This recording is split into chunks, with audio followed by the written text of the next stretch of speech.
wasn't yours.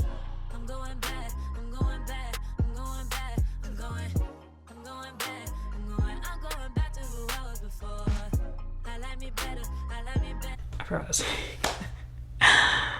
Hey guys, and welcome back to my channel. I feel real low to the ground for some reason, but it is what it is. As it's been the title today, we are talking about what happened to Beauty Bakerie. Y'all know I just be having those random moments where I'm like, what happened to this brand? Where are they? Why don't I see them as much anymore? So if you guys want to know what I'm talking about, let's go. So if you clicked on this video, you probably already know who Beauty Bakerie is. If you don't, they are a Black owned makeup brand that really took off when liquid lipstick took off. I believe the brand has been around since like 2011, 12, something like that. But around the time like 2015, 16, when especially, you know, ColourPop's liquid lipstick really took off, that's when their brand also really took off. They became really popular, one, because the Black owned brand, gonna hold it down, and two, because they came out with these lipsticks that the whole, you know, attraction to it was that it does not budge. Like once you put it on, it's not going to come off. Matte, that was also the time where, you know, matte was the thing.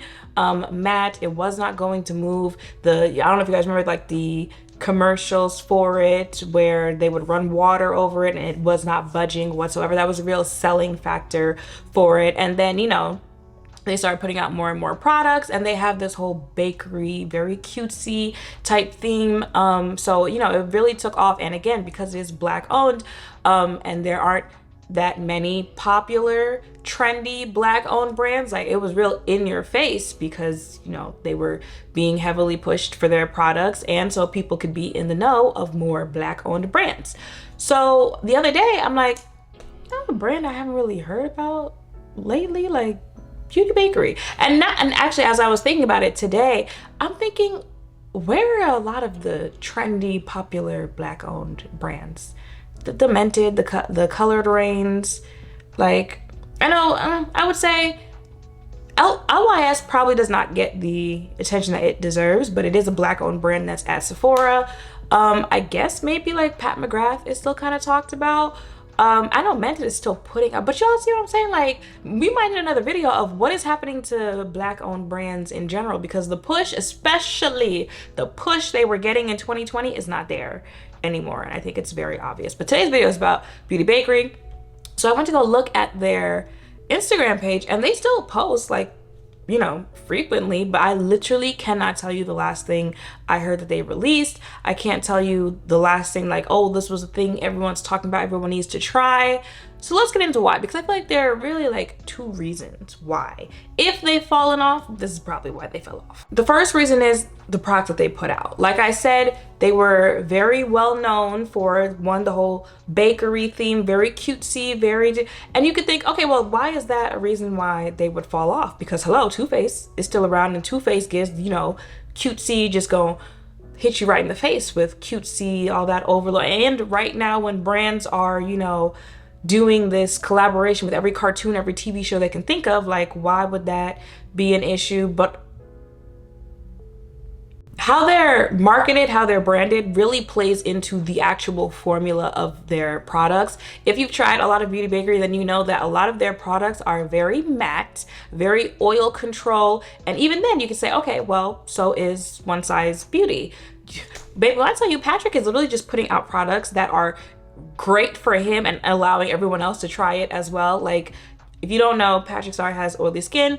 So if you tried most of One Size Beauty, a lot of it is very mattifying, very that. And that's a very popular, trendy brand right now, right? They said Beyonce wears the setting spray and everything is sold out. So even if it is very matte, very this, very that, like, why would that also be a thing to it? So with it being the whole, you know, bakery themed and the formula being very mattifying, very oil control, one of the things people actually, you know, said they didn't like about the brand is that it's too mattifying and it's too oil controlling. It's too this, it's too that. Also, like, very full coverage as well. And it makes sense for their products to be like that because, you know, like, it's a bakery thing, you know, baking, well, setting powder, baking powder, you know, you just gotta set the face when you bake, like it has to set. I think that's very cute marketing. And there are people out there who desire those type of products, who need that type of oil control, mattifying, full coverage, all that stuff. But if you guys have not noticed, baby, that's not where makeup is anymore, okay? Especially in the last year, 2 years, very clean girl aesthetic, very, you know, your skin but better. Hailey Bieber is the new face of makeup, and your face has to look like that with only 3 products on the face. And it's very interesting because especially right now, I don't know if you guys saw that TikTok, but like, it's so noticeable that that is where makeup is right now, you know, skin tints, very sheer coverage, very that type thing, that now, especially in the last like week or two, I think is when I saw that video, people are saying, can we get back to wearing like actual makeup? Like, can we get back to wearing full faces of makeup? Because that's just not where makeup is anymore. So I think that is also one of the reasons why, if the brand has fallen off, that is why. Makeup is just not in a place right now. And again, it makes sense after COVID, you know, wearing masks, you know, but only doing what, like the top half of your face. But also people have gotten back into wearing, you know, full faces. They're just not wearing as much coverage as they were before. And brands are not marketing and creating products that they were, you know, pre-COVID and like that 2015, 2016 type makeup look. That's just not where it seems that people are right now. I do see some pushback. I see people saying, can we go back to that? So I would not be surprised if you see like in the next, you know, couple months, the next year or so, we go back to full coverage makeup, the Anastasia eyebrows, like that type thing. I see people asking for it, and once people start asking for it, it's probably going to come. But I think that is one of the reasons why it's kind of not talked about as much, because the products that they create and the products that they're the type of formula that they're known for is not what's trendy right now. It's not what is, you know, popular. And especially for creators and brands, if it's not trendy, if it's not popular, they're not going to talk about it. They're not going to push it. They're not going to, you know, make sure that it's what's in your face right now. So that is one of the reasons. Beauty Bakerie kind of has those moments where they're just known for putting their foot in their mouth. Like, you could have not said this, you know, put this in the group chat. Even when it did start to take off, when the lipstick started to take off, I know there were a couple instances where it was either the owner or the owner's family members who were making comments on reviews that were not so positive about the brand. And I say this all the time, listen, if you ain't got the budget to have someone actually run your social media page, baby, pay someone $50 to do it who is not emotionally invested in this. Certainly you don't do it as the brand owner, but don't have your family doing it either, because your family, your friends, they are not going to, you know, separate the fact that this is a brand and people are allowed to not like the product and genuinely not like the product. Even if they don't like the product, like, you as the brand are, and the brand's associates, the brand's employees are not supposed to go attack people. It just does not look good for you as a brand. It's one of the reasons why I still do not purchase Natasha Denona to this day. So, you know, that definitely, like, even when they first started to take off, definitely rubbed people the wrong way. And then everyone lost their mind in 2020. Everyone was just in the house, bored, did not know what to do, and just saying anything. So they definitely had those moments where they said things on social media that rubbed people the wrong way. The whole Father's Day thing. It was just literally such a dumb statement to make. But those things combined, because like I said, you know, Too Faced has certainly had their scandals, and they have that type of cutesy moment, right? Even Patrick has had his scandals, and his brand is very matte, very this, that, and the third.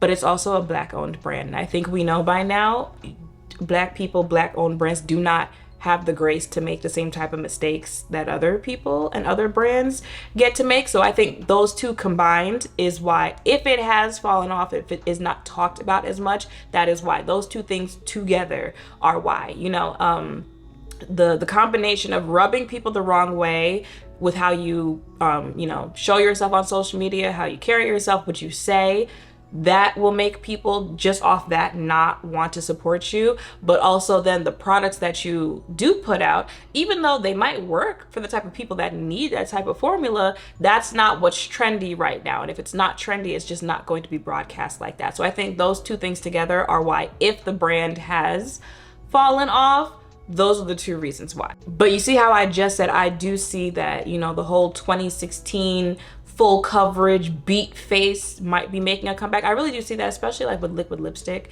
I feel like that'll come back in the next like year-ish type thing.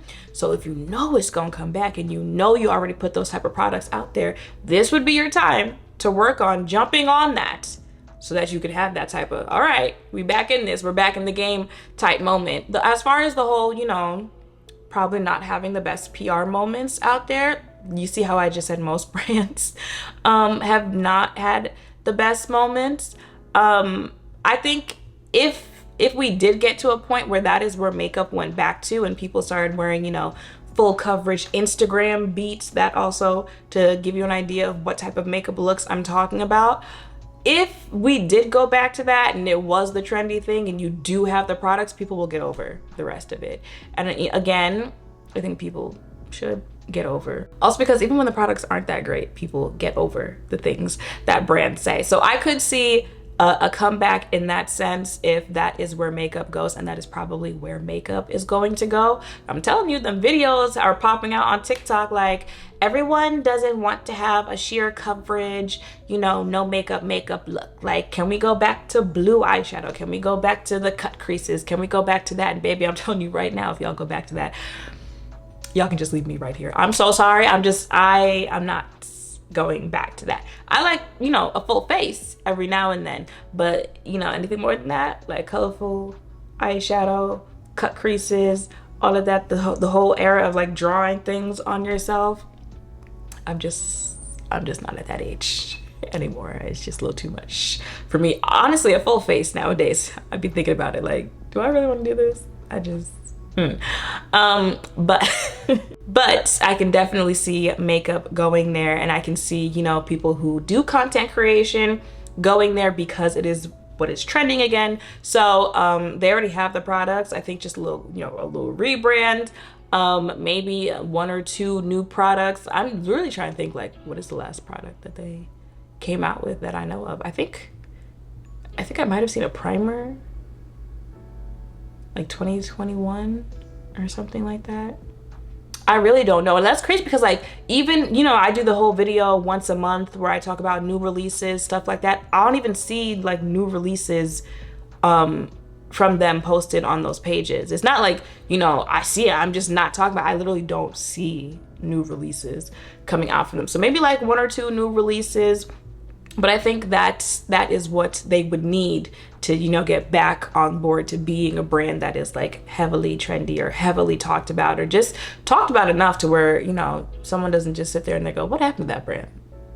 What are they doing? What are they up to? Also, something to keep in mind is, as a Black owned brand, you don't get the same type of like financing that other brands do, which is why it is hard, not just Black owned brands, but like small businesses, which is why so many of them are not able to succeed, because it's very hard to be a small owned brand. And when you're a Black owned brand, like, you don't get the same type of backing that other brands do. So, you know, also thinking like, COVID hurt a lot of brands when it comes to, you know, income and stuff like that. So I'm not sure if that is also playing into why it seems they haven't launched very many products in recent years, and why you're just not seeing a lot of them. That's also something to keep in mind.